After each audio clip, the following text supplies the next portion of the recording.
जब सबका part fix है,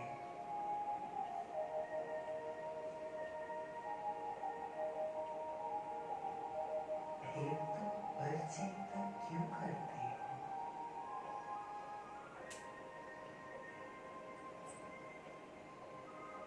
क्या दूसरों की आंखों देखकर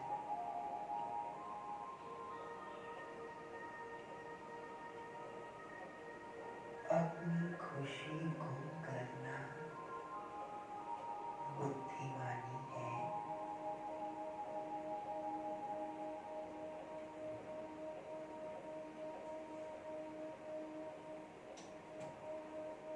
कलयुग में अवगुण तो सभी में है,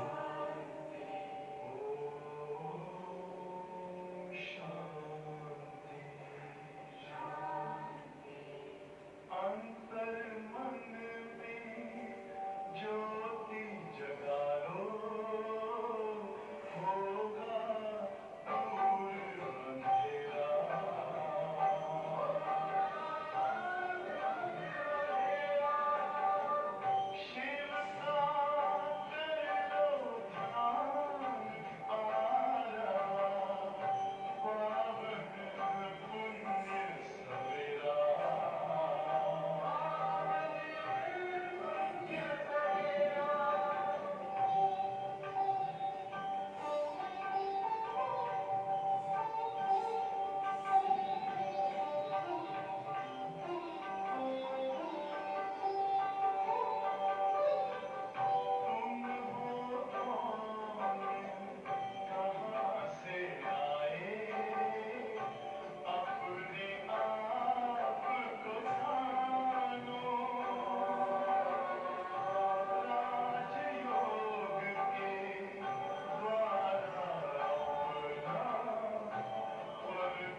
बनाने के लिए पढ़ा रहे हैं।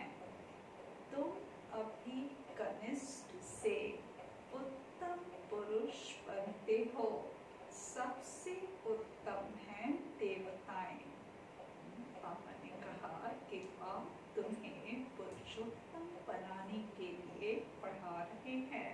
अभी कनिष्ठ से उत्तम पुरुष बनते हो। सबसे उत्तम हैं देवताएं। प्रश्न में बाबा ने पूछा, यहाँ तुम बच्चे कौन सी मेहनत करते हो जो सतयुग में नहीं होगी? उत्तर है, यहाँ देह सहित देह के सब संबंधों को भूल आत्म अभिमानी को शरीर छोड़ने में बहुत मेहनत करनी पड़ती है। सतयुग में बिना मेहनत बैठे बैठे शरीर छोड़ देंगे। अभी यही मेहनत व अभ्यास करते हो कि हम आत्मा हैं। हमें इस पुरानी दुनिया, पुराने शरीर को छोड़ना है, नया लेना है। सतयुग में इस अभ्यास की जरूरत नहीं। गीत में है, दूर देश का रहने वाला आया देश पर आए। शांति विस्तार से सुनेंगे।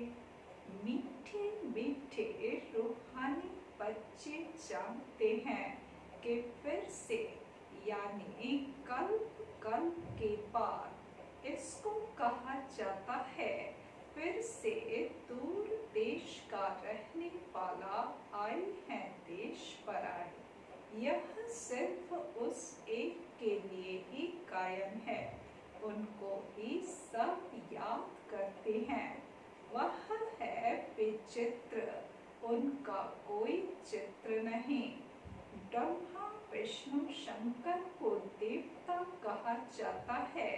शिव भगवानोवाचक कहा जाता है। वह रहते हैं परम धाम में। उनको सुख धाम में कभी बुलाते नहीं, दुख धाम में ही बुलाते हैं। वह आते भी हैं संगम युग पर। यह तो बच्चे जानते हैं। सतयुग में सारे विश्व पर तुम पुरुषोत्तम रहते हो। मध्यम कनिष्ठ वहाँ होते नहीं। पापा ने बताया कि अभी संगम पर तुम बच्चे रहते हो। अभी कनिष्ठ और उत्तम दोनों का ज्ञान है। वहाँ सतयुग में पूरे विश्व में पुरुषोत्तम तुम ही होते हो। वहाँ कोई मध्यम कनिष्ठ होते नहीं। उत्तम ते उत्तम पुरुष यह श्री लक्ष्मी नारायण है ना। इन्हों को ऐसा बनाने वाला श्री श्री शिव बाबा कहेंगे। श्री श्री उस शिव बाबा को ही कहा जाता है। आजकल तो सन्यासी आदि भी अपने को श्री श्री कह देते हैं। तो बाप ही आकर इस सृष्टि को पुरुषोत्तम बनाते हैं। सतयुग में सारी सृष्टि में उत्तम ते उत्तम पुरुष रहते हैं। उत्तम ते उत्तम और कनिष्ठ से कनिष्ठ का फर्क इस समय तुम समझते हो। कनिष्ठ मनुष्य अपनी नीचाई दिखाते हैं। अभी तुम समझते हो हम क्या थे। अब फिर से हम स्वर्गवासी पुरुषोत्तम बन रहे हैं। यह है ही संगम योग। तुमको खातरी है कि यह पुरानी दुनिया नई बननी है। पुरानी सो नई, नई सो पुरानी जरूर बनती है। नई को सतयुग, पुरानी को कलयुग कहा जाता है। बाप है ही सच्चा सोना, सच कहने वाला। उनको ट्रुथ कहते हैं। सब कुछ सत्य बताते हैं। यह जो कहते हैं ईश्वर सर्वव्यापी है, यह झूठ है। अब पाप कहते हैं झूठ न सुनो। Hear no evil, see no evil। राज विद्या की बात अलग है, वह तो है ही अल्पकाल सुख के लिए।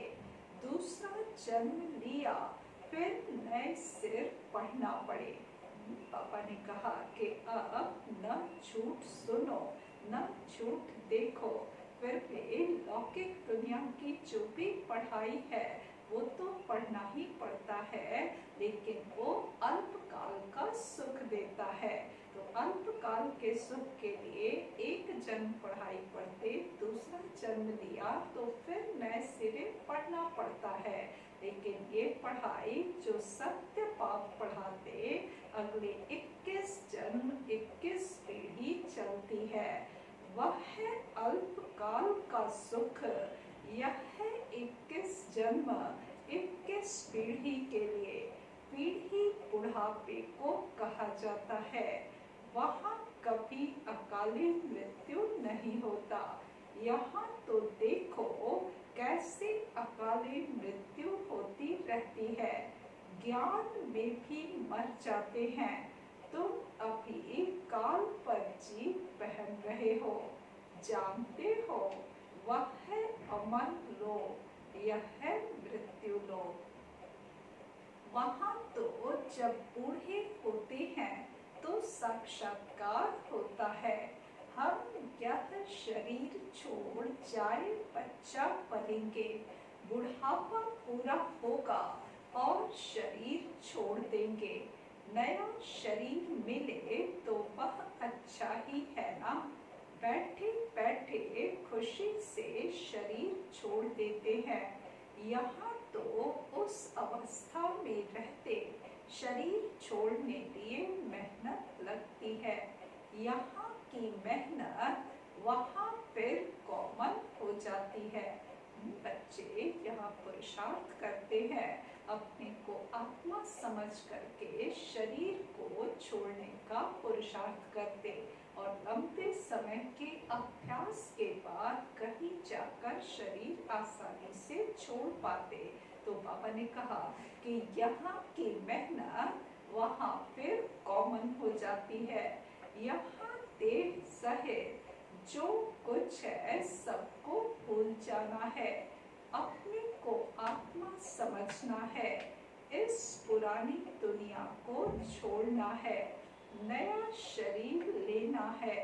आत्मा सतो प्रधान थी तो सुंदर शरीर मिला, फिर काम चिता पर बैठने से काले तमो प्रधान हो गए तो शरीर भी सांवरा मिलता है, सुंदर से श्याम बन गए। कृष्ण का नाम तो कृष्ण ही है, फिर उनको श्याम सुंदर क्यों कहते हैं? चित्रों में भी कृष्ण का चित्र सांवरा बना देते हैं, परंतु अर्थ नहीं समझते। अभी तुम समझते हो सतो प्रधान थे तो सुंदर थे, अभी तमो प्रधान श्याम बने हैं। सतो प्रधान को पुरुषोत्तम कहेंगे, तमो प्रधान को कनिष्ठ कहेंगे। बाप तो एवर प्योर है, वह आते ही हैं हसीन बनाने, मुसाफिर है ना, कल्प कल्प आते हैं। नहीं तो पुरानी दुनिया को नया कौन बनाएंगे? यह तो पतित चीची दुनिया है। इन बातों को दुनिया में कोई नहीं जानते, अब तुम जानते हो। बाप हमको पुरुषोत्तम बनाने लिए पढ़ा रहे हैं, फिर से देवता बनने लिए हम सो ब्राह्मण बने हैं। तुम हो संगम युगी ब्राह्मण। दुनिया यह नहीं जानती कि अब संगम युग है। शास्त्रों में लाखों वर्ष कल्प की आयु लिखती है, तो समझते हैं कलयुग तो अभी बच्चा है, अभी तुम दिल से समझते हो। हम यहाँ आए हैं उत्तम से उत्तम कलयुगी पतित से सतयुगी पावन मनुष्य से देवता बनने लिए। अभी बच्चे समझते हैं कि यहाँ पापा के पास किस लिए आए हैं, उत्तम से उत्तम पुरुषोत्तम बनने के लिए आए हैं। कलयुगी पतित मनुष्य से सतयुगी पावन देवी देवता बनने लिए आए हैं।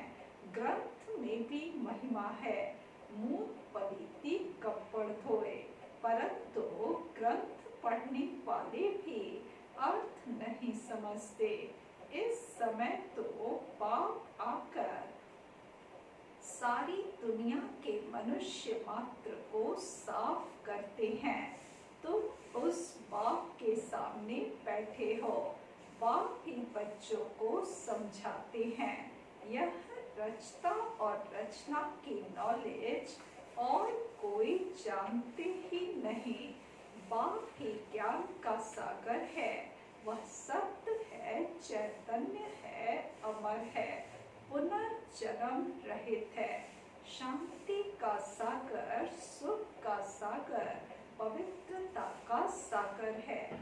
उनको ही बुलाते हैं कि आकर यह वर्षा दो। बाबा हर चीज का सागर है, तो उनको ही बुलाते हैं कि आकर के शांति, सुख, पवित्रता की वर्षा दो। तुमको अभी बाप 21 जन्मों के लिए वर्षा दे रहे हैं। यह है अविनाशी पढ़ाई, पढ़ाने वाला भी अविनाशी बाप है। आधा कल्प तुम राज्य पाते हो, फिर रावण राज्य होता है। आधा कल्प है राम राज्य, आधा कल्प है रावण राज्य। प्राणों से प्यारा एक बाप ही है, क्योंकि वही तुम बच्चों को सब दुखों से छुड़ाए अपार सुख में ले जाते हैं। तुम निश्चय से कहते हो, वह हमारा प्राणों से प्यारा पारलौकिक बाप है। प्राण आत्मा को कहा जाता है। सब मनुष्य मात्र उनको याद करते हैं, क्योंकि आधा कल्प के लिए दुख से छुड़ाए शांति और सुख देने वाला बाप ही है। तो प्राणों से प्यारा हुआ ना। तुम जानते हो सतयुग में हम सदा सुखी रहते हैं, बाकी सब शांति धाम में चले जाएंगे। फिर रावण राज्य में दुख शुरू होता है। दुख और सुख का खेल है। मनुष्य समझते हैं यहाँ ही अभी अभी सुख है, अभी अभी दुख है, परंतु नहीं। तुम जानते हो स्वर्ग अलग है, नरक अलग है। मनुष्य समझ लेते कि सदा ही हर कल्प में, हर युग में दुख और सुख साथ साथ होते हैं। पर पापा ने बताया आधा कल्प सुख है, जिसको स्वर्ग कहते हैं, और आधा कल्प दुख ही दुख है, जिसको नरक कहते हैं। स्वर्ग की स्थापना बाप राम करते हैं, नरक की स्थापना रावण करते हैं, जिसको वर्ष वर्ष जलाते हैं। परंतु क्यों जलाते हैं, क्या चीज है, कुछ नहीं जानते। कितना खर्चा करते हैं, कितनी कहानियां बैठ सुनाते। राम की सीता भगवती को रावण ले गया। मनुष्य भी समझते हैं ऐसा हुआ होगा। अभी तुम सबका ऑक्यूपेशन जानते हो, यह तुम्हारी बुद्धि में नॉलेज है। सारे वर्ल्ड के हिस्ट्री, ज्योग्राफी को कोई भी मनुष्य मात्र नहीं जानते होंगे, बाप ही जानते हैं। उनको वर्ल्ड का रचयिता भी नहीं कहेंगे, वर्ल्ड तो है ही। बाप सिर्फ आकर नॉलेज देते हैं कि यह चक्र कैसे फिरता है। पापा ने बहुत गहरा राज समझाया कि पापा को वर्ल्ड का रचयिता नहीं कहेंगे, वर्ल्ड तो है ही है। अब बाप सिर्फ आकर नॉलेज देते हैं कि ये सृष्टि चक्र कैसे फिरता है। भारत में इन लक्ष्मी नारायण का राज्य था, फिर क्या हुआ? देवताओं ने कोई से लड़ाई की क्या? कुछ भी नहीं। आधा कल्प बाद रावण राज्य शुरू होने से देवताएं वाम मार्ग में चले जाते हैं।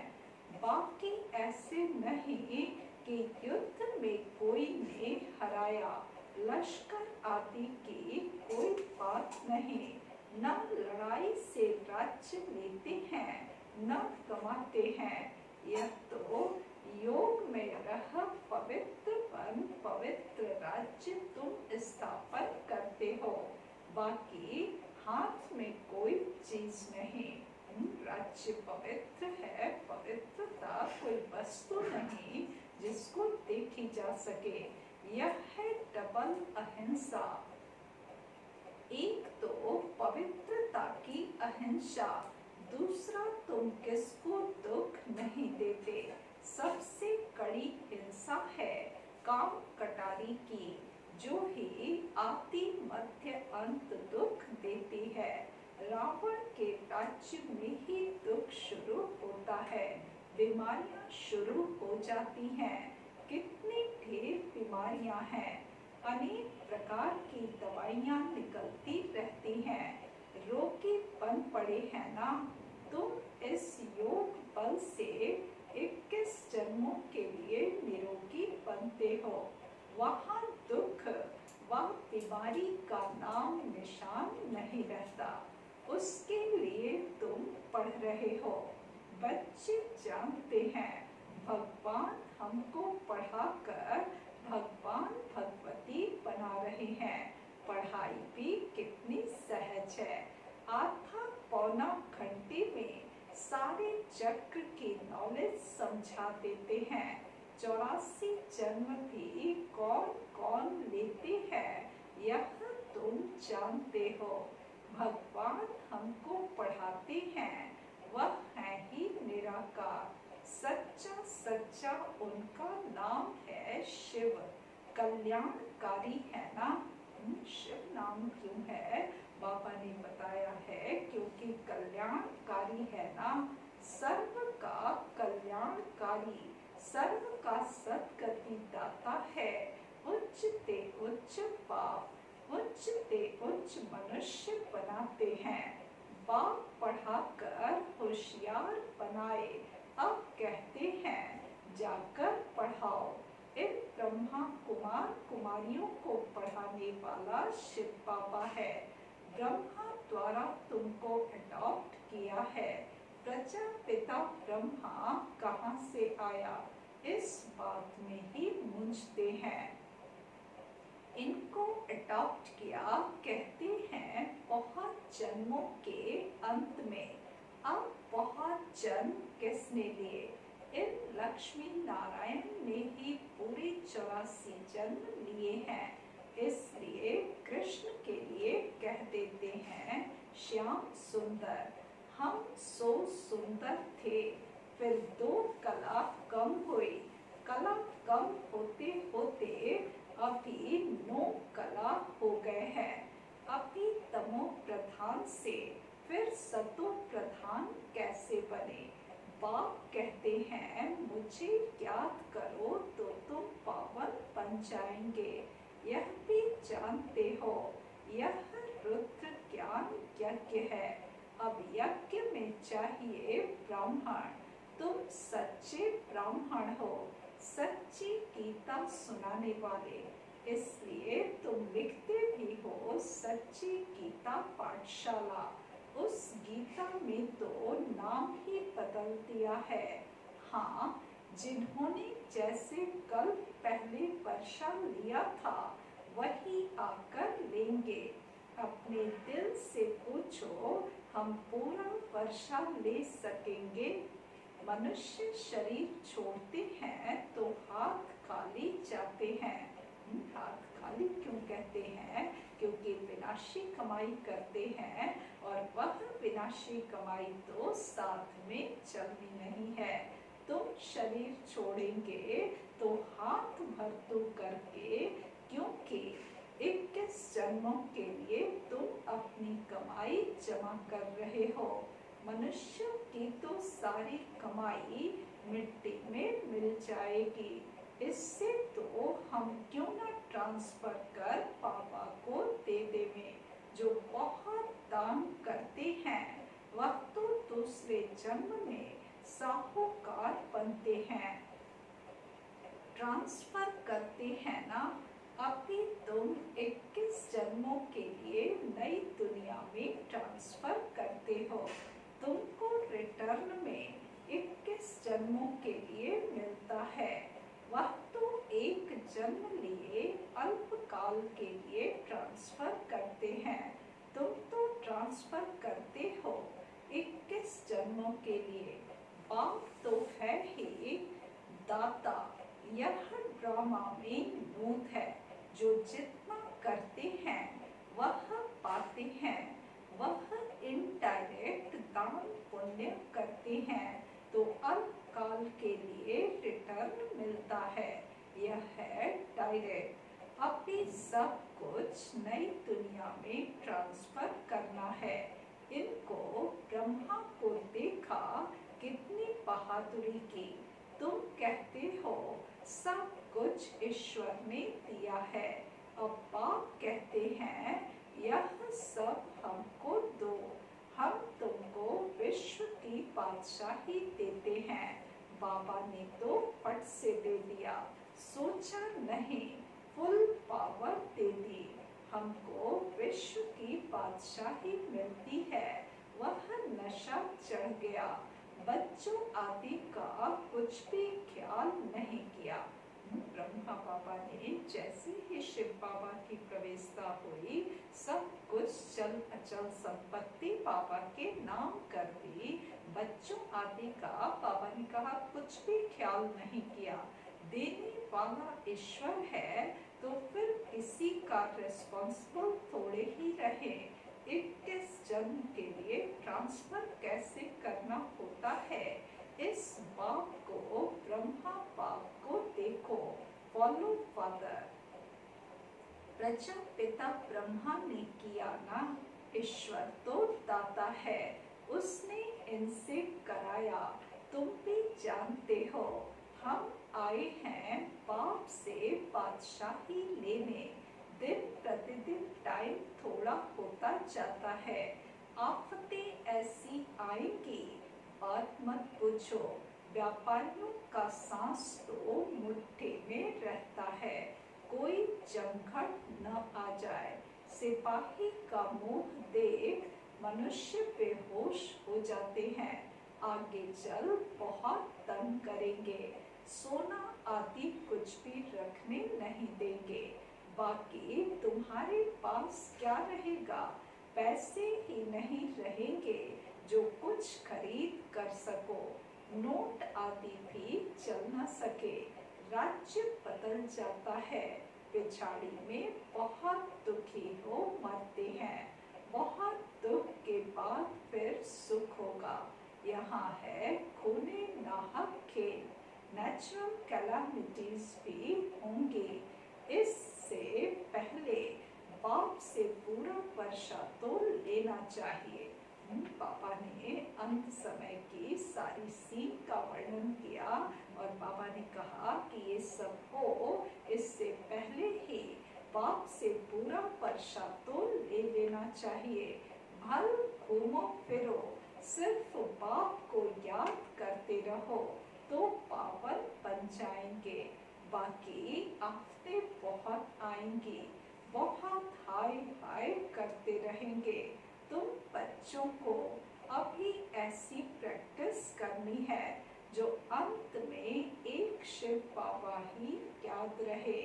उसकी याद में ही रहकर शरीर छोड़े और कोई मित्र संबंधी आदि याद न आए, यह प्रैक्टिस करनी है। लंबे समय का अभ्यास चाहिए कि अंत में एक शिव बाबा की ही याद रहे, कोई मित्र संबंधी याद न आए, यह प्रैक्टिस करनी है।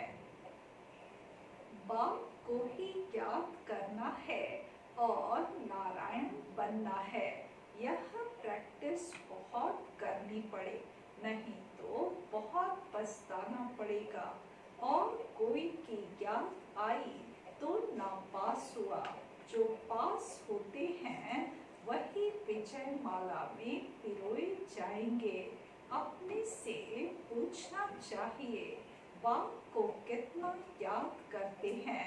कुछ भी हाथ में होगा तो वह अंतकाल याद आएगा, हाथ में नहीं होगा तो याद भी नहीं आएगा।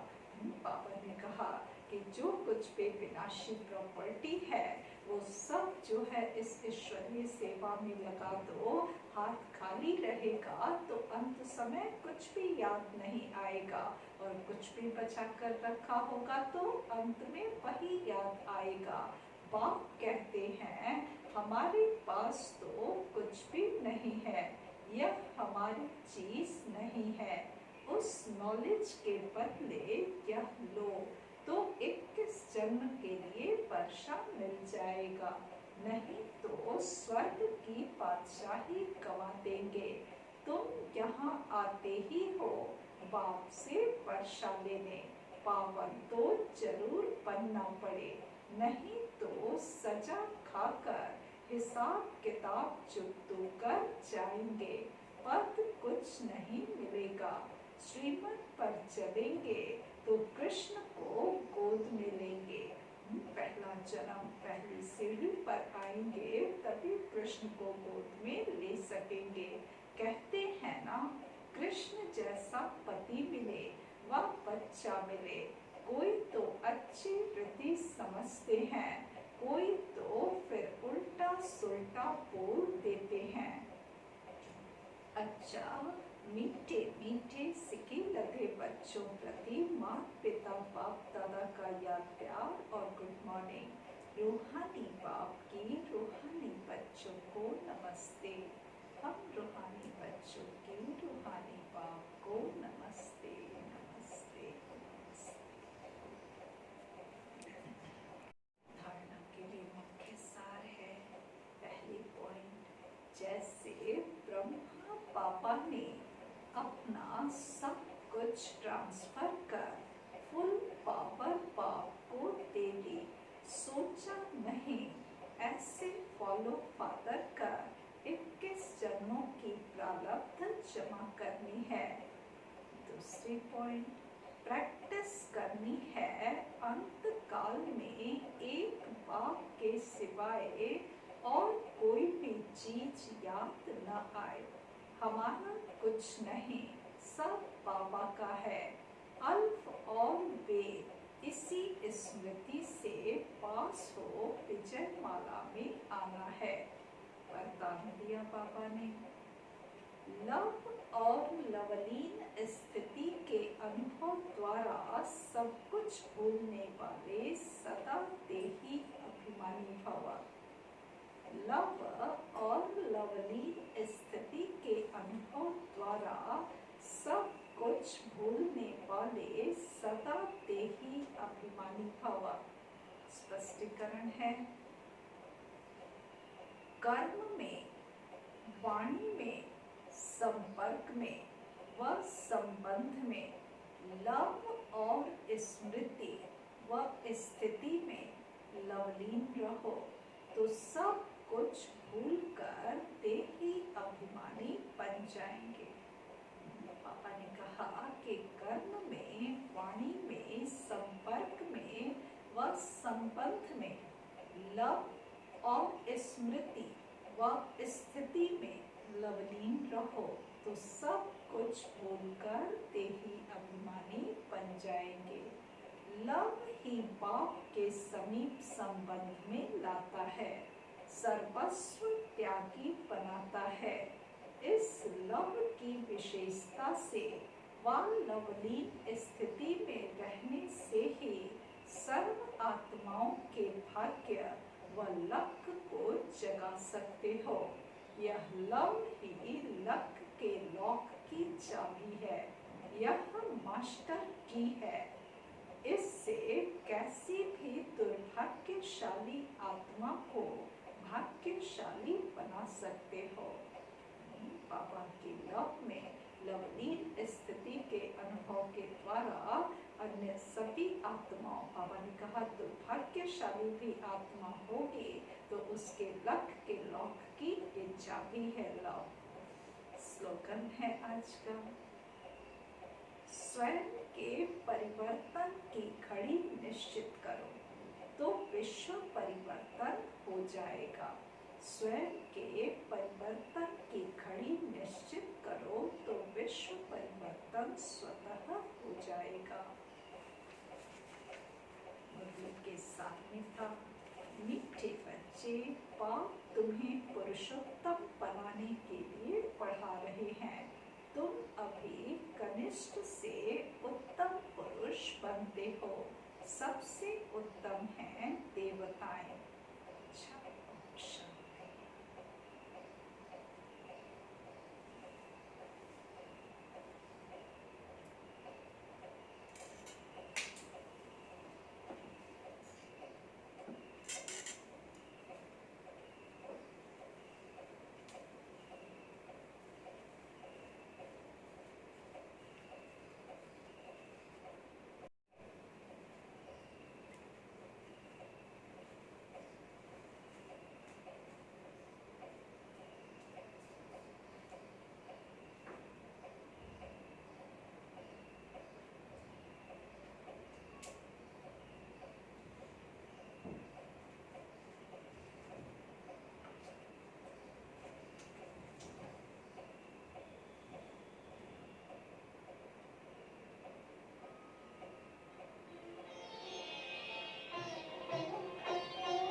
को